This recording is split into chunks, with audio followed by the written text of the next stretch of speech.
Good morning sir. 3 ദിവസം സ്കൂളിൽ നടന്ന ട്രെയിനിങ് പ്രോഗ്രാം ഒരു പുതിയ അനുഭവമാണ് ഞങ്ങൾക്ക് നൽകിയത്. സാധാരണ ലെക്ചർ മെത്തേഡിൽ നിന്ന് വ്യത്യസ്തമായി ആക്ടിവിറ്റിയിലൂടെ ക്ലാസ് എങ്ങനെ സജീവമാക്കാമെന്ന് സാറിൻ്റെ ക്ലാസ് ഞങ്ങൾക്ക് തെളിയിച്ചു തരികയുണ്ടായത്. കാരണം വളരെയധികം എനർജറ്റിക് ആയിട്ട് കുട്ടികളെ ക്ലാസ്സിൽ ഇരുത്താമെന്ന് നമുക്ക് മനസ്സിലാവുകയുണ്ടായി. അതോടൊപ്പം തന്നെ കുട്ടികളിൽ പല രീതിയിലുള്ള സ്വഭാവ രീതികളുണ്ടെന്നും അവ എങ്ങനെ മനസ്സിലാക്കി എങ്ങനെ അവരെ തിരിച്ചറിയണമെന്നുമൊക്കെ സാറിൻ്റെ ക്ലാസ്സിലൂടെ നമുക്ക് മനസ്സിലാക്കാൻ സാധിച്ചു.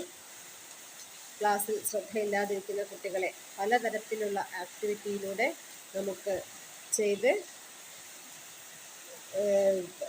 അവരെ ക്ലാസ്സിലേക്ക് കൊണ്ടുവരാൻ സാധിക്കുമെന്ന് നമുക്ക് ഈ ക്ലാസ്സിലൂടെ മനസ്സിലാക്കാൻ സാധിച്ചു. ഈ കാര്യങ്ങളൊക്കെ ഉൾക്കൊണ്ടുകൊണ്ട് ഞാൻ ഒരു എക്സ്ട്രാ ഓർഡിനറി ടീച്ചറായി ഈ academic year Willian public school ഉണ്ടാകുമെന്ന് തീർച്ചയായും എനിക്ക് പറയാൻ സാധിക്കും. Thank you.